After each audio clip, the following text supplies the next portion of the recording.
Rice mill దగ్గరకు వస్తుందేంటి ఈవిడ? కొంగు పట్టి కొంచెం బియ్యం వేయమని చెప్పి అడుక్కోడానికా? చిన్న కోడలు శ్రీమంతురాలు, అత్తేమో బీదరాలన్నట్టుంది వీళ్ళ యవ్వారం.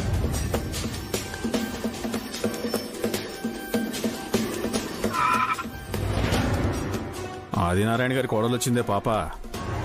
రానివ్వండి, మన దగ్గర చీటీ వేసి డబ్బులు దాచుకుంటుంది.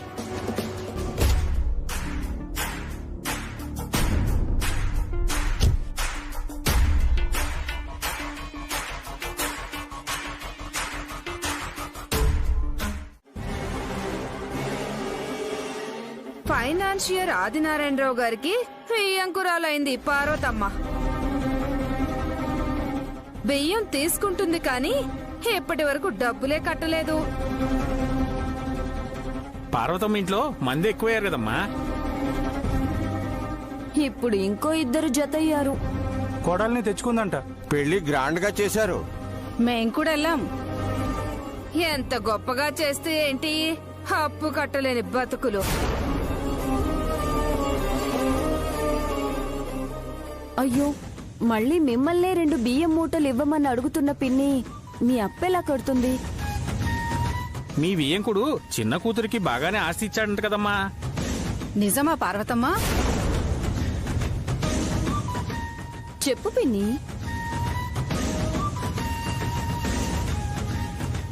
అవును, ఇచ్చారు. మళ్ళీ మా దగ్గరే చేయి చేస్తావెందుకు? సిగ్గుండాలి కొంచెమైనా. నీ బియ్యం డబ్బులు 30,000 చిల్లరైతే నీ మొగుడు చచ్చే ముందు ఎగేసిన చిట్టి బాకీ ఇంతవరకు తీర్చనే లేదు. అదేంటి, ఆ ఖాతా కడుతూనే ఉన్నాం కదా. ఏం కడుతున్నావు? మంచి మంచి చీరలు కడుతున్నావు. నిజానికి మీ బతుకులకి ఎలాగుండాలో తెలుసా? ఇలా ఉండాలి.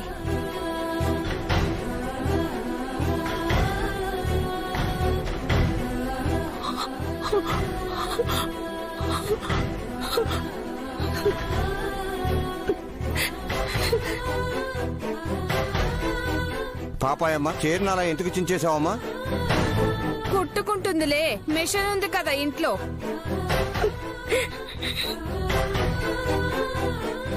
ఒంట్లో రోషం కూడా ఉండాలి పిన్ని.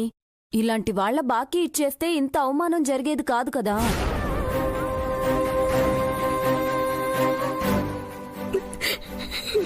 ఇంకా నిలబడ్డావే? జాకెట్ డబ్బులైనా ఇస్తారేమోనని. మాకే ఇవ్వాలి, గతిలోకి వచ్చినట్టుంది. పార్వతమ్మ, వెళ్ళిపో అమ్మా. వెళ్ళిపోమ్మా, వెళ్ళిపో. వెళ్ళిపోమ్మా, వెళ్ళిపో.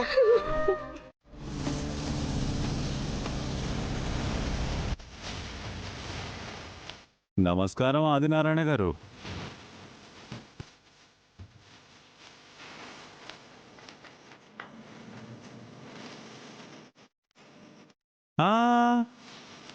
షాక్ అవ్వకండి, గుండెకి మంచిది కాదు. మేమేమి మీతో గొడవ పడ్డానికి రాలేదు.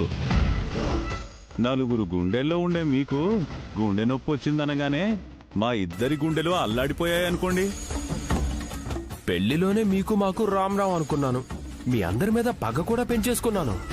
కానీ మీరు ఇలాంటి పరిస్థితిలో ఉన్నారని తెలిసి రాకుండా ఉండలేకపోయాం. ఏనాన్నా?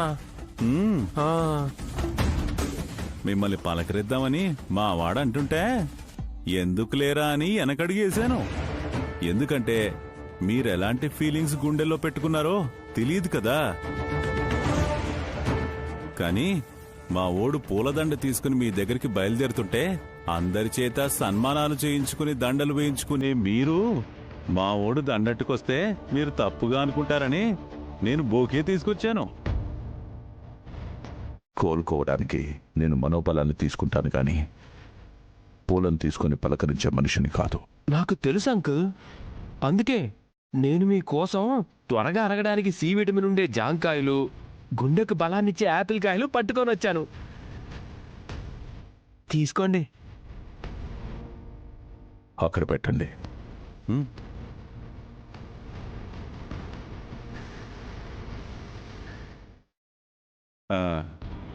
మీరు ఇలా వీటితో కాకుండా ఒట్టి చేత్తో వచ్చుంటే నేను ఇంకా సంతోషించేవాడిని. నేను ఇదే మాట అంటారని చెప్పాను కదా. మిమ్మల్ని వియ్యంకుల్ని చేసుకుందాం అనుకున్నాం, కుదరలేదు. పోనీ శత్రువుగా చూద్దామంటే అందులో మీ తప్పేమీ లేదు. అందుకే ఇంతకు ముందులా మీతో స్నేహంగా ఉందాం అనుకుంటున్నాం. కూతుళ్ళకి పెళ్లిళ్ళు అయిపోయాయి, కొడుక్కి బాధ్యతనిస్తే గుండెపోటు తెప్పించాడు. ఈ సమయంలో మీకు నీడగా ఉండేవాడు కాదు కావాల్సింది, తోడుగా ఉండేవాడు, ధైర్యంగా నాలా నిలబడేవాడు. ఒక్క మాటలో చెప్పాలంటే మీ తల మీద భారాన్ని కూడా నేనే మోసేస్తాను. మీరు ప్రశాంతంగా ఉండండి. 6 నెలలకోసారి ఆదాయాన్ని మీ ఇంటి ఇనప్పెట్టిలో నిండేలా చేస్తాను. ఏమంటారు? తప్పకుండా ఆలోచిస్తాను. నాకు ఆరోగ్యం బాగుండడం లేదు కాబట్టి నా ఆస్తిపాస్తుల బాధ్యతలన్నీ ఎవరో ఒకరి చేతిలో పెట్టాలి కదా. కాకపోతే నాకు 2 రోజులు సమయం ఇవ్వండి. చాలు, ఆ మాట అన్నారు చాలు. ఇప్పుడు నిజం చెప్పి వీళ్ళ మనసుల్ని బాధ పెట్టకూడదు. అసలే శ్రీశైలానికి గణపతికి కోపం ఎక్కువ. మళ్ళీ వెళ్లి వాళ్ళతో గొడవ పడతారు.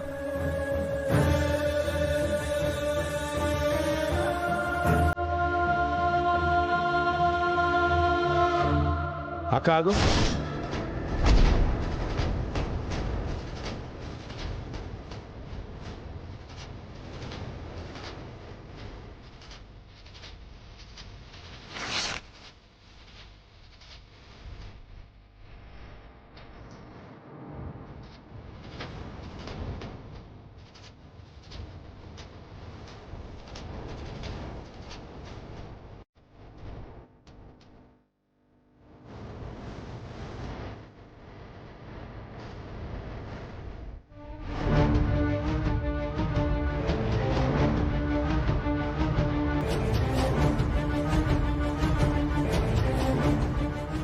ఏంట్రా అలా చూస్తున్నావు? ఏంటా కట్టవును? ఉంట బాలేదా? అబే అదేం లేదురా, బానే ఉంది. అత్తయ్య చలి పడుతుందా? ఇలా కప్పుకున్నారేంటి? అదేం లేదమ్మా, ఊరికే కప్పుకున్నాను. అత్తయ్య నిజం చెప్పండి, నా కళ్ళల్లోకి చూసి చెప్పండి, ఏం జరిగింది? అయ్యో ఏం జరగలేదమ్మా, కొంచెం నీరసంగా ఉందంతే. అమ్మా, రైస్ మిల్లో ఏం జరిగింది?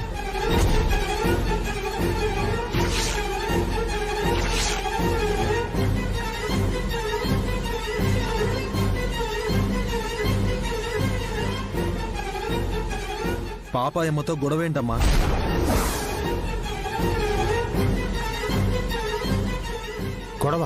గొడవేట్రా?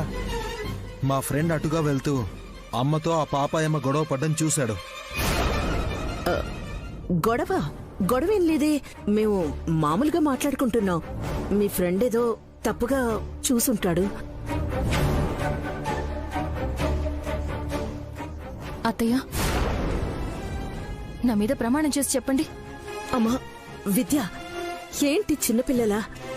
ఏం జరగలేదని చెప్పాను కదా, నాకు ప్రమాణాలు చేయడం ఇష్టం ఉండదు. అత్తయ్య ఆగండి.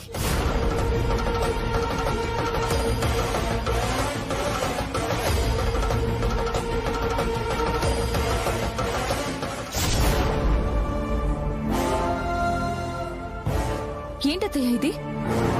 ఏం జరిగింది? ఎలా జరిగింది?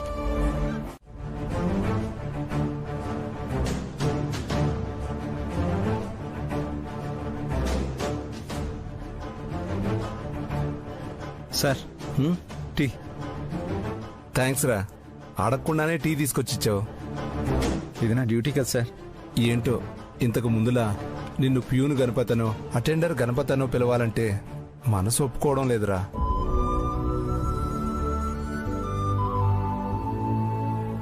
చూసావా, టీ కూడా చప్పగా ఉంది. షుగర్ 2 చెంచాలు వేశాను సార్, అయినా సరిపోలేదా? ఇది చక్కెర ఫాల్ట్ కాదురా, నీ మీద సింపతి. నిన్ను చూస్తుంటే గుండె తరుక్కుపోయి రుచి తెలియడం లేదు. ఆ ఒక్క సబ్జెక్టు పాస్ అయి ఉంటే టీచర్ అయిపోయేవాడివి.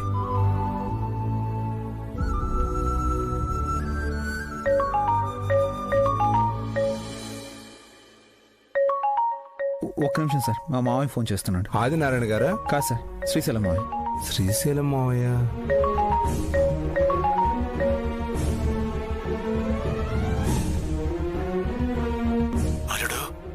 ఏమింది మామయ్య, గొంతు అలా ఉంది? జీరబోయినట్టుందిరా. అయినా నేనేమన్నా పాటలు పాడాలా? కానీ నువ్వే పాటలు పాడాలి. ఎందుకు? నీ ఆవిడ మీ అమ్మని తీసుకుని బయలుదేరింది. కొంప తీసు స్కూల్కా? కాదురా, సిట్టిల పాపాయమ్మ రైస్ మిల్కి. ఏ? డబ్బు గురించి. అదే మనం కట్టాల్సిన అప్పు గురించి చిన్న గొడవ. అక్క సీరియస్ అనగడం శ్రీవిద్య చూసింది, అంతే. వాళ్ళని సీరియత్తానని బయలుదేరింది. ఏం జరగబోతోందో ఏటో. నువ్వు అడ్డుకోకుండా ఏం చేస్తున్నావు మామయ్య? అడ్డుకోవడం కాదురా, అప్పటికి ఆ పాపాయమ్మని అడిగేద్దామని నేను సుబ్బుగాడు బయలుదేరాం. కానీ నీ ఆవిడే నేను చూసుకుంటానని వెళ్ళిపోయింది. అది కాస్త పెద్ద గొడవ అయితే మళ్ళీ పోలీస్ స్టేషన్ చుట్టూ తిరగాలి. అసలే వాళ్ళ నాన్న కూడా ఆరోగ్యం బాగాలేదు కదా. నిజమే, కానీ అన్యాయాన్ని సహించే టైపు కాదురా మీ ఆవిడ. ఎందుకైనా మంచిది నువ్వు పాలట వెళ్ళేసిరా. ఉంటా. ఏమన్నావు? చీర ఖరీదైంది కాదు, చెప్పుడు చేయకుండా చీరను కొట్టుకుంటే సరిపోయేదా? ఇక్కడ విషయం 500 చీర గురించి కాదు, పరువు గురించి, ఆత్మాభిమానం గురించి.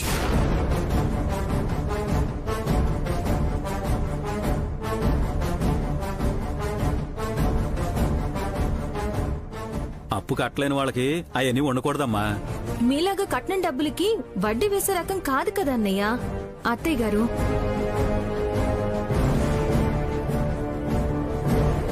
అడగడానికి మీకు సిగ్గు అభిమానం లేకపోయినా ఈ ఇంటి కోడలుగా వచ్చిన దగ్గర నుంచి అత్తయ్య గారు ఈ ఇంటి పరువు కోసం కష్టపడి అలసిపోయారు. అందుకే ఎవరైనా ఒక్క మాట అన్నా అత్తయ్య గారికి ప్రాణం పోయినట్టు అనిపిస్తుంది.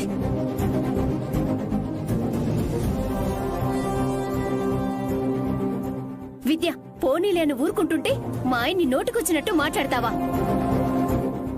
విద్య అనే దాంట్లో తప్పే ఉందక్క. మీ పెళ్ళై 5 ఏళ్ళైంది. అప్పటి నుంచి కట్నానికి వడ్డీ కడుతూనే ఉన్నాం. ఇక నుంచి కట్టాల్సిన అవసరం లేదు. ఇచ్చినప్పుడు తీసుకోండి, లేకపోతే లేదు.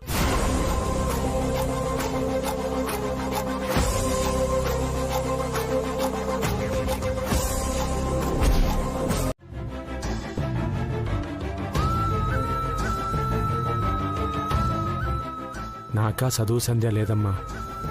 అప్పుడప్పుడు నేను చేసే కూలి పని తప్ప నాకు సంపాదించడానికి వేరే దారి లేదు. సుబ్బగడికి ఈ మధ్య చదువు పూర్తయింది. ఇంకా అప్పారావు అంటావా, ఇంటలుడు, పని చెప్పలేం కదా. నిజమే బాబాయ్, కానీ అప్పులు వాళ్ల మాటలు వినకూడదన్నా, ఈ ఇల్లు ఆర్థికంగా నిలబడాలన్నా ఏదో ఒకటి చేయాలి.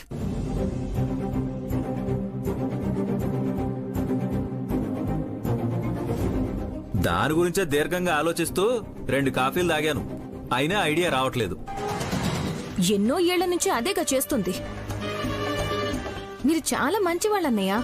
మీరిలా ఆలోచిస్తూ తలా 2 కప్పులు కాఫీలు తాగుతారు. ఒక రోజుకి 150 రూపాయలు పాలు పడతాయి. అంటే నెలకి 4500, సంవత్సరానికి 54,000 పాలకే పోతున్నాయి. అలాంటప్పుడు ఇంక ఎప్పుడు అప్పులు తీరుతాయి?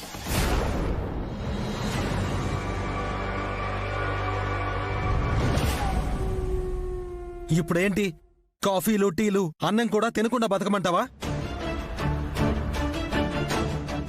అలా చేస్తే ఇంకెక్కడ బతుకుతామండి? దెబ్బకి చేస్తాం. తినే రూపాయిని కూడా ఎవరైనా లెక్క పెడతారా? లెక్క పెట్టాలి. ప్రతిదీ ఇకపై లెక్క ఉండాలి.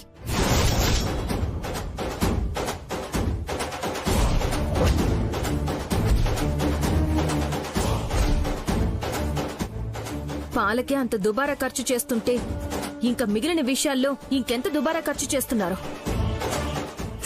ఇప్పుడేమంటావు? రోజుకి ఒక పూట మాత్రమే తినమంటావా? అవసరం లేదు. బతకడం కోసం తింటే చాలు, తినడం కోసం బతకకుండా.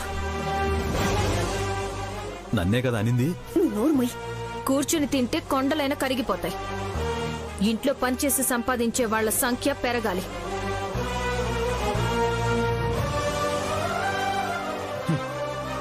ఎంతమంది సంపాదించినా అప్పులు తీరుతాయనే నమ్మకం నాకైతే లేదమ్మా. ఇదిగో చిన్నబామరిది, అందుకే ఓ పని చేద్దాం. మీ ఆవిడ పేరు మీద ఉన్న ఆస్తిని కొంత అమ్మేసి అప్పులు తీర్చేద్దాం. ఎలాగూ తండ్రి ఆస్తులకి అప్పులకి కొడుకులే కదా వారసులు. అప్పు నేనేమైనా చేశానా? ఆయన నా భార్యను డబ్బులు అడగడం నాకు ఇష్టం లేదు.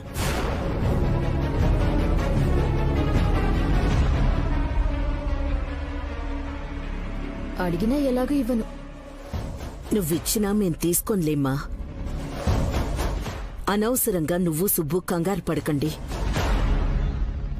ఎవ్వరు చేయి చాచాల్సిన అవసరం లేదు. 100 సార్లు అడిగితే మా అయితే 10 సార్లు 2000 3000 అలా ఇచ్చావు. అదే నేను అడిగిన 2 లక్షలు ఇచ్చుంటే ఇలా పద్దాకులు అడిగేవాడిని కాదు కదా. అంత డబ్బు నా దగ్గర ఎలా వస్తుంది సార్?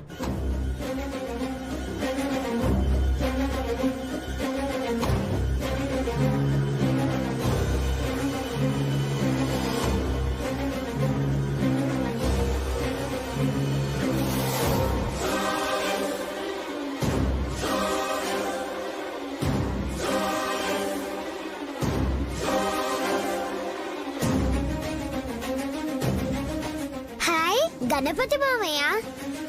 అంకుల్ అంకుల్ ఆటో ఆపండి.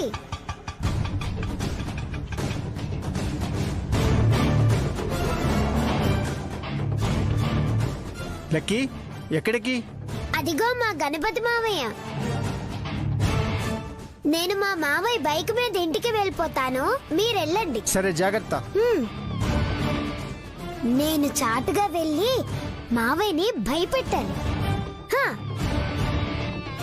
గణపతి, ఈ ఒక్కసారికి 10,000 అడ్జస్ట్ చేయరా, లేకపోతే వాడు వెళ్ళి మా ఆవిడికి చెప్తానంటున్నాడు. నాకు మీలాగా 50,000 60,000 జీతం వస్తుందా? నేను ఆఫ్టర్ ఆల్ ఒక ప్యూన్ గాండి సార్. మా అమ్మ కోసం మాస్టర్ అని అబద్ధం ఆడుతున్నాను. ఇప్పుడు అదే నాకు నరకంగా మారింది.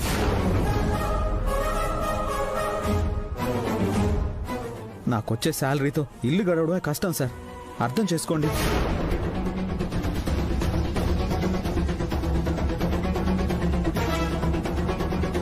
ఒకే ఒక సబ్జెక్ట్ 2 అటెంప్ట్స్ నుంచి నా జీవితాన్ని వెనక్కి లాగుతుంది. ఈసారైనా బాగా చదివి బీఈడీ పాస్ అవ్వాలనుకుంటుంటే నాకు ఈ టెన్షన్స్ ఒకటి. ప్లీజ్ సార్, నన్ను వదిలేయండి. ఒక్క 5,000 అన్న సర్దరా గణపతి. సరే సార్, కష్టం మీద ఒక 5,000 సర్దుతాను. నా దగ్గర డబ్బులున్నప్పుడు మీరు అడగకుండానే ఇచ్చేస్తాను.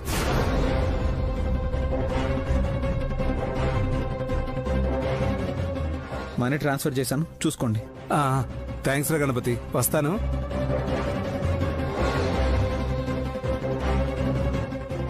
దేవుడా, నాకు ఈ కష్టాలు ఎప్పుడు తీరుతాయి? నేను బీఈడీ ఎప్పుడు పాస్ అవుతాను? ఎప్పుడు టీచర్ని అవుతాను?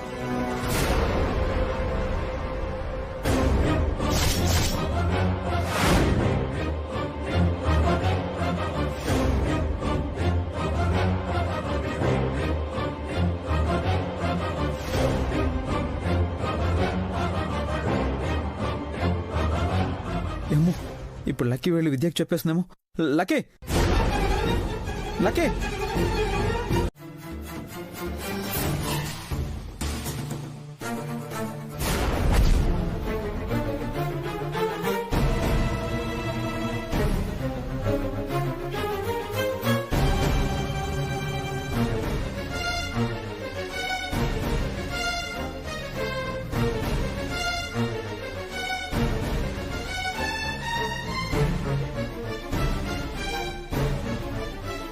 చెప్పండి అన్న, ఏదో ముఖ్యమైన విషయం మాట్లాడాలన్నారు.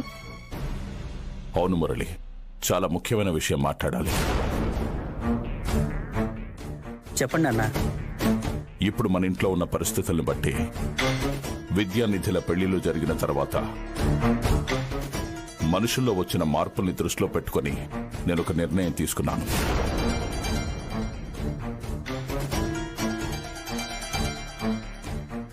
అందుకేనా ఉన్న పొలంగా మమ్మల్ని రమ్మన్నారు నారాయణ గారు?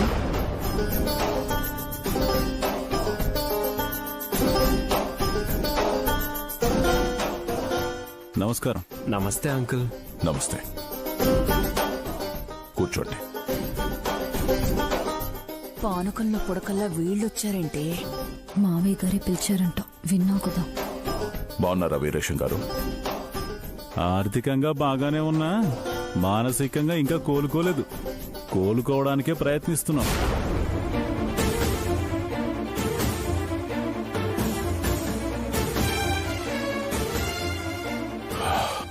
జరిగిన దానికి మళ్ళీ ఓసారి క్షమాపణ చెప్తున్నాను. కబురు చేస్తే వ్యాపారాలు కలిసి చేయడానికి అనుకున్నాం. ఎందుకంటే మీ అబ్బాయి చేసిన పనికి మీ గుండె నొప్పి వచ్చింది కదా. రేయ్ సర్లేరా, అప్పుడప్పుడు చిన్న చిన్న తప్పులు జరుగుతూనే ఉంటాయి. ఇంతకీ మీ ఆరోగ్యం కుదుటపడిందా నారాయణ గారు? ఇప్పుడు బానే ఉన్నాను. మరోసారి గుండె పట్టుకోకుండా ఉండాలని బాధ్యతలు మురళీకి ఇవ్వకుండా వేరే వాళ్ళకిద్దామని నిర్ణయం తీసుకున్నాను. ఎవరికి మావయ్య గారు?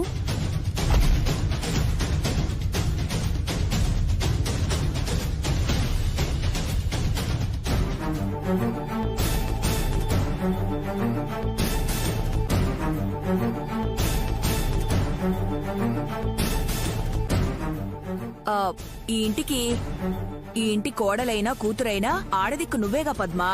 పైగా చదువుకునేదానివి. నీకు కాకపోతే ఇంకెవరికిస్తారు చెప్పు?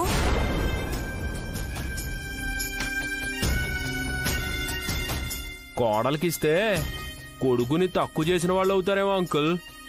పాపం బాధపడిపోతాడేమో.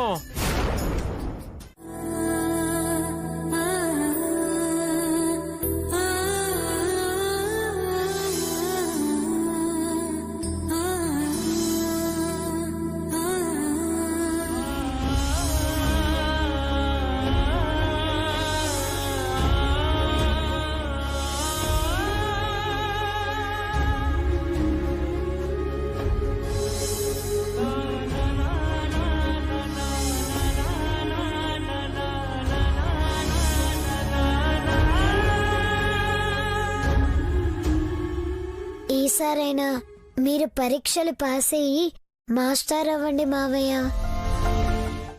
మీరు మాస్టర్ అయ్యి మా అత్త నమ్మకాన్ని బ్రతికించండి.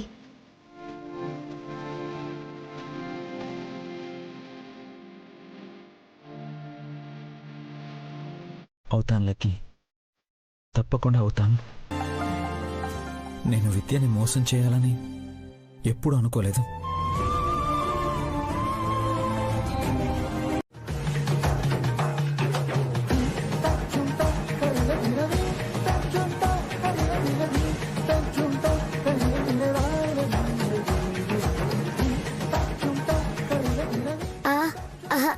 అత్త, నువ్వెప్పుడొచ్చావు?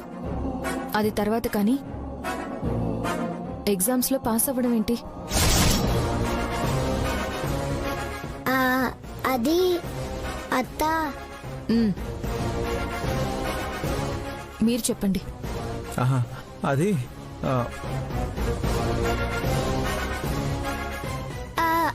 అత్తయ్య, నేను మావయ్య ఒక చిన్న బెట్టు వేసుకున్నాం. ఈసారి మావయ్య తన స్కూల్లో 10th క్లాస్ పిల్లలందరినీ 100% పాస్ చేయిస్తానని మాటిచ్చాడు.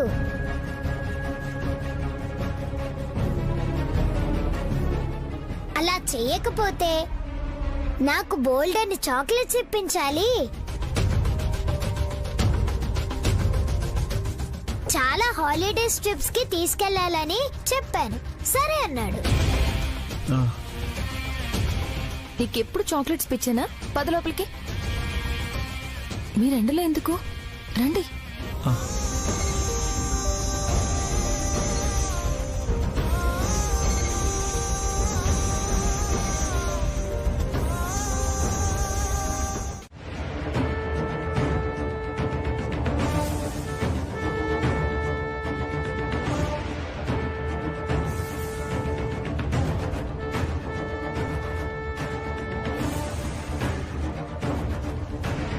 హలో, చెప్పొదినా, ఏంటి విశేషాలు?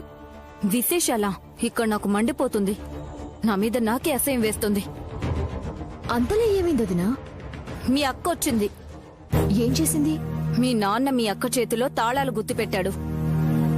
అక్క దిట్టంగానే ఉంటుంది కదా, అయినా ఫిట్స్ వచ్చిందా ఏంటి? మీ నాన్న చేసిన పనికి కొంచెం ఉంటే నాకొచ్చేది. అంతలో ఏం చేశారు?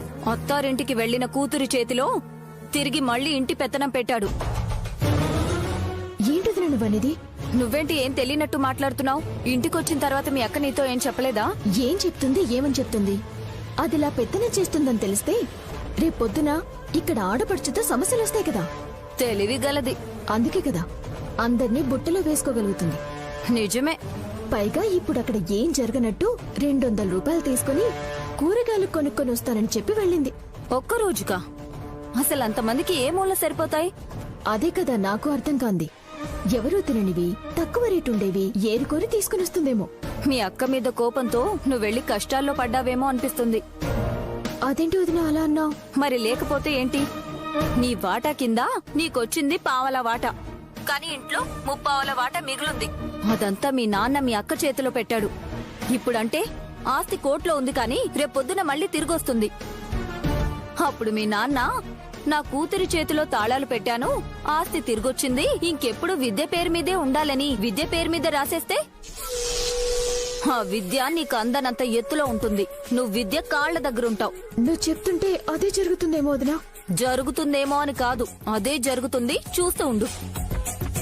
ఆ రోజు మా వదిన బ్రహ్మంగారు కాలజ్ఞానం చెప్పినట్టు నా విషయంలో ముందే చెప్పింది, నేనే జాగ్రత్త పడలేదు అనుకుంటావు. నన్ను భయపెట్టకుండా దాన్ని దారిలోకి ఎలా తేవాలో, మన జోలికి రాకుండా ఏం చేయాలో అది ఆలోచించొదినా. ఆ విద్య విషయంలో బాగా ఆలోచించి అడుగేయాలి. అన్నట్టు విద్య మార్కెట్కి వెళ్ళిందన్నావు కదా? అవును. నేను కూడా వెళ్తాను. కూరగాయలు కొనడానికా? కాదు, ప్రస్తుతానికి మీ అక్క పరువు తీయడానికి. ఆ తర్వాత నెక్స్ట్ స్టెప్ గురించి ఆలోచిస్తాను. సరే వదినా, ఏదో ఒకటి చెయ్యి.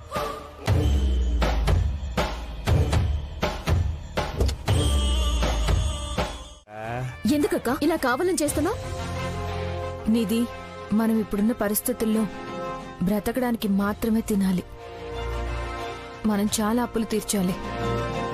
జల్సాలు చేసేంత స్తోమత లేదు.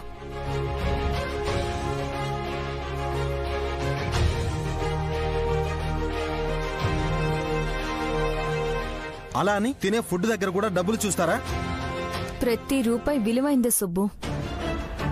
అందరికీ నచ్చేటట్టే వంటలు చేస్తాను. చూడమ్మా విద్య, అమృతం పోసి ఉడికించిన ఆకుకూర అవుతుంది గాని మటన్ సిక్కిన అవ్వదుగా. ఈరోజు మటన్ తినాలనుకున్నాను, అది వండితేనే. నేను గిరిజ తింటాం, లేకపోతే పస్తులుంటాం.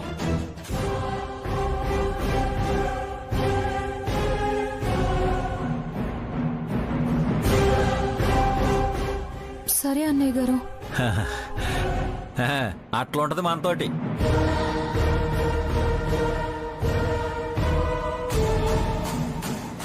ఆకుకూరలతోటి భోజనం అయితే వండుతాను. ఇక తినడం తినకపోవడం మీ ఇష్టం.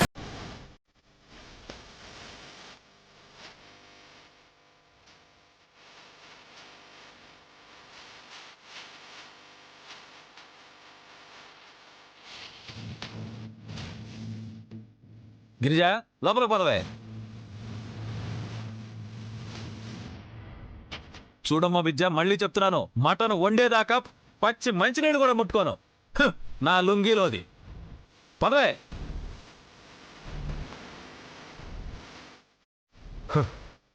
మా తమ్ముడికి ఆకలి అనుకుందానమ్మా, అప్పుడప్పుడు పౌరుషం కూడా వస్తుంది.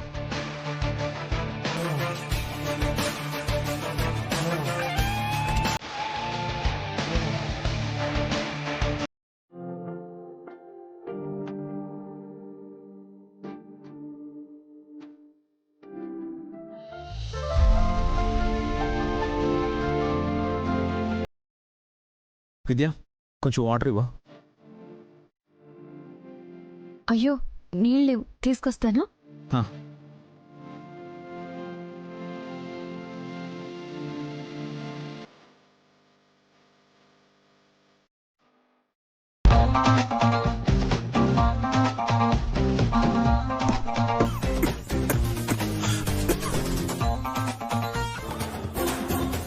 ఏమండి ఏమండి ఏమండి, రండి.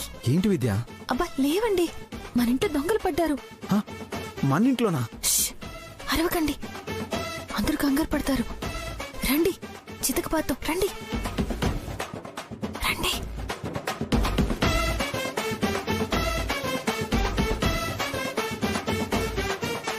అదిగోండి.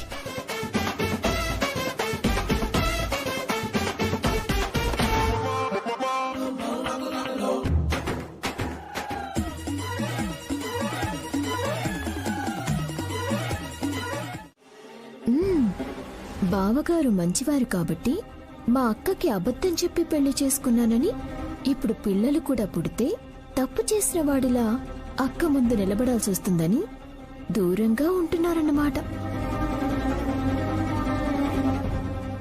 మాట్లాడరేంటండి? ఏం ఆలోచిస్తున్నారు?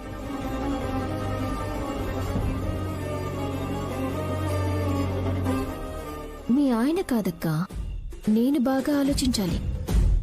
ఎలా అయినా మీ ఇద్దరి మధ్య దూరం తగ్గాలి, నువ్వు తల్లివి అవ్వాలి. ఆ తర్వాతే మీ ఆయన మాస్టారు కాదు ప్యూన్ అని తెలియాలి. అప్పుడు ఏం తేల్చుకోవాలో, ఎటువైపు అడుగులు వేయాలో అర్థం కాక ఉక్కిరి బిక్కిరే చస్తావక్క. మీరు సమాధానం ఇప్పుడే ఇవ్వలేకపోతే వదిలేయండి. బలవంతమేమీ లేదు. ఇంట్లో పరిస్థితులు చక్కబెట్టడానికి కూడా నాకు వారం రోజుల సమయం పడుతుంది. అప్పటిదాకా ఆలోచించుకోండి.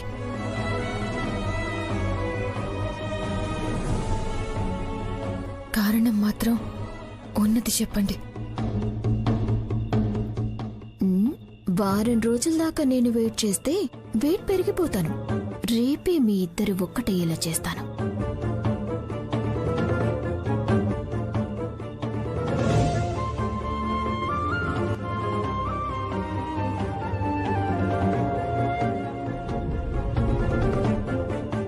నన్ను క్షమించు విద్య. నిన్ను తల్లిని చేసి నేనింకా పెద్ద తప్పు చేయదలుచుకోలేదు. నేను బీఈడీ పాస్ అయ్యేదాకా నువ్వెంత బాధపడినా సరే మన మధ్య ఈ దూరం తప్పదు.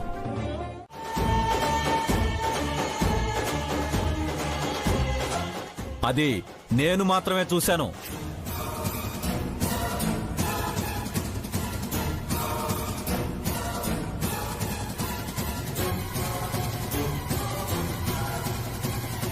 అమ్మా, మీతో పర్సనల్గా మాట్లాడాలి. కొంచెం అలా వస్తారా? రండి. మాస్టర్,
ఆయన టీచర్ కాదు ప్యూన్ అని.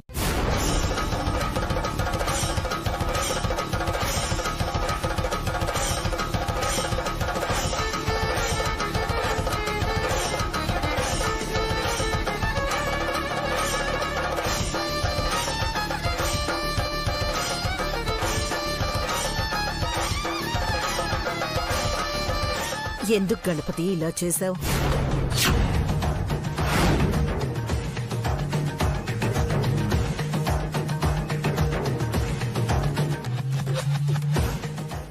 అమ్మా, అది నువ్వేం మాట్లాడుకో.